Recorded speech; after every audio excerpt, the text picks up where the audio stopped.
Hey everyone, welcome back. So today I'm going to talk about something a little different, and something a little similar too than what I've talked about in the past. So of course I was on Disney Plus, and I decided to go back and rewatch some of the movies that I watched when I was a kid. Now, a lot of the movies that I watched as a kid was like Oliver and Company, Robin Hood, Rescuers, those kind of adventure films, animated films. But I remember watching Cinderella, so I decided to go back and rewatch it. And then I saw they also had the second and the third.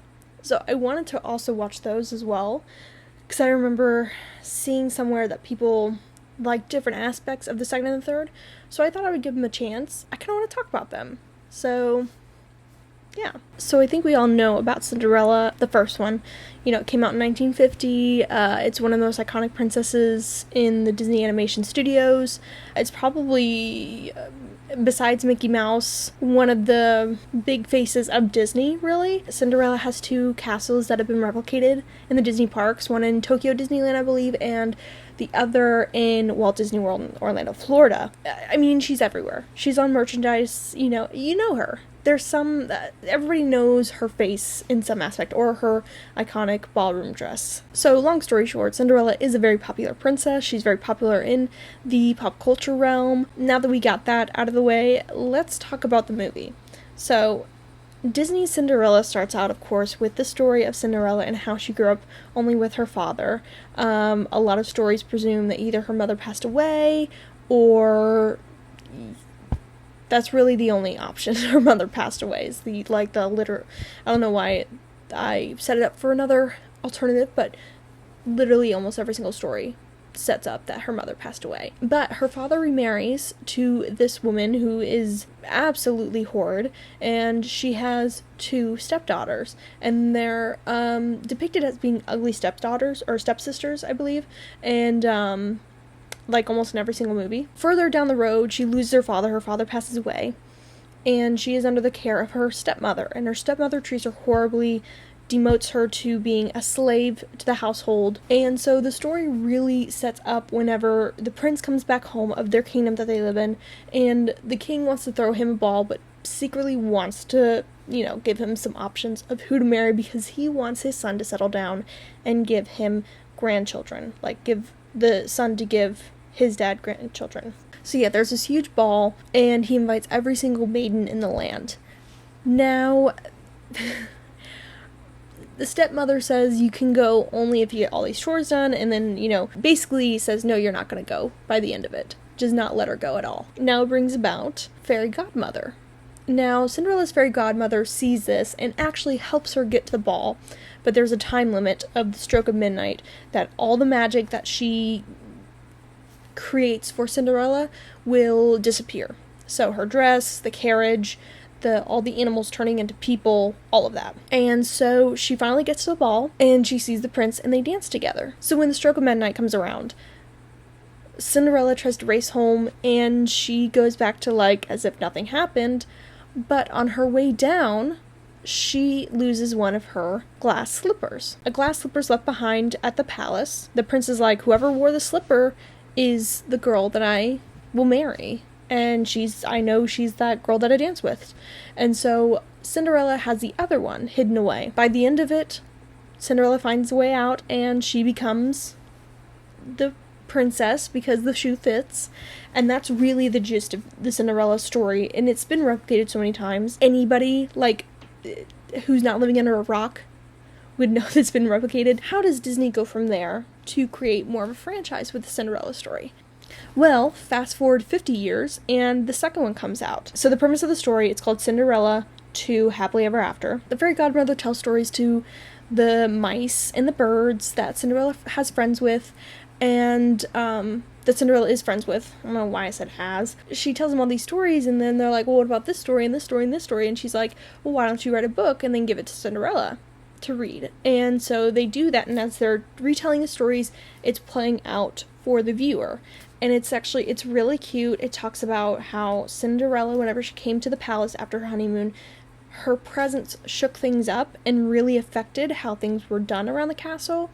and how it brightened up everything. There was a story about Jacques and how he wanted to be more helpful to Cinderella. So he makes this wish that he was human, and so he transforms from a mouse to a human, and figures out that he's not as much help to Cinderella as a human as he is to a rat. Like, basically, he's better off as a rat. And it's the grass is always greener on the other side kind of story. And then there's a story, which is actually one of my favorites, about Anastasia, one of the ugly stepsisters, and how she finds love. And how her mother is like, you can't fall in love with a baker. You need a better life than that. But she's absolutely in love with the baker. And I think it's such a cute story. The core of it is what Disney movies should be. It's so light, and everything ends well. It's fantastical. It's magical. It sends you into this world that things can work out. And that's what Disney movies are. They're a sort of an escape to be like, hey, I can have a happily ever after kind of thing. You know, it's what they do best. What I think is the Cinderella 2 is my favorite of the three. But then let's get into the third one, because the third one is pretty interesting. The third one came out a few years later than the second one, and it kind of reverses the second one in a way, or splits it. It's very weird. So the gist of it is, it's like a year after Cinderella and Prince Charming get together, the fairy godmother's wand is stolen by the stepmother, and she reverses time back to when the slipper is being, passed around town, basically, and people are trying it on. Makes it so that Anastasia, it fits Anastasia's foot. Cinderella never gets to go downstairs and, try it on. So it fits Anastasia. She makes her way into the palace, and the stepmother basically changes everything with the wand to make it fit Anastasia instead of Cinderella. And Cinderella is destined, she's like, I was the one who danced with you, and tries to go after the prince, and is like, hey, this is weird, I don't know what's going on. It has much more of a adventure thrill to it than the other two did, I think. But it's still really nice to watch, because it really hones in on true love and the happily ever after, but with much more high stakes than the second one, or the third one. Well, I mean, the first one, maybe about the same as the first one, but definitely bigger than the second one. But along with Cinderella trying to convince the prince and trying to be like, hey, I'm the one who actually danced with you, Anastasia's having this crisis of being like, what I'm doing is not right. Like, this isn't me. But there's a storyline that is being told that you'll know your true love whenever, your hands touch or whatever, and that's what the king kind of talks to. I believe he talks to Anastasia about that. And there's this weird thing that is presented in the movie that the king's wife, who passed away, looks very similar to Anastasia, and there's never any there's never any question or any answer to why that is.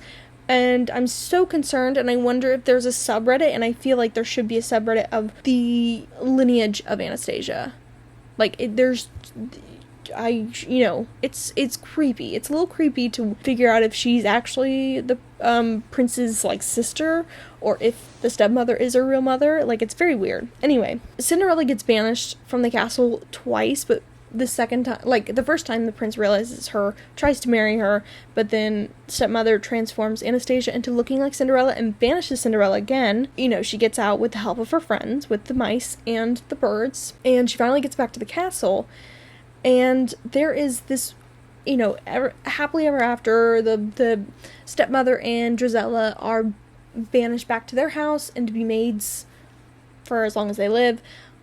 And the fairy godmother says something very weird to where it's like, should I send you back to your own timeline?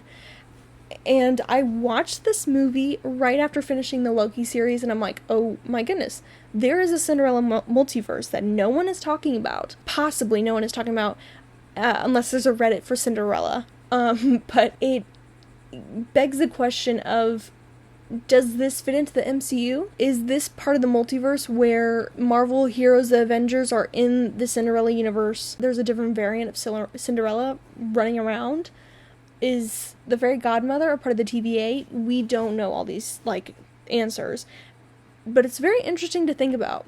So, that interested me in the third one. I mean, it's not my favorite of the three, but it's very interesting and should be talked about more. But the gist is, these 3 movies were actually really good. These movies, the second and the third came along at a time when I was no longer watching, like, those Disney Kids movies at that time. Like, I was in late elementary, I wasn't really watching those anymore. And those didn't come across my plate until now. I revisit movies, and sometimes it's nice to rewatch movies that are just, you don't have to think about anything. You just have to enjoy it. But yeah, at the end of the day, I think these Cinderella movies really capture the essence of Disney movies, to where there's a lot of adventure and there is a lot of happily ever after with a lot of different characters, and that's it. So hope you like this video. Like it, subscribe, and comment what you think about my theory as the fairy godmother as a TVA member, because that was crazy and it made me do a double take whenever I was watching it. But anyway, yeah, so make sure you follow me on my socials, which will be linked down below. I'll see you guys later. Bye.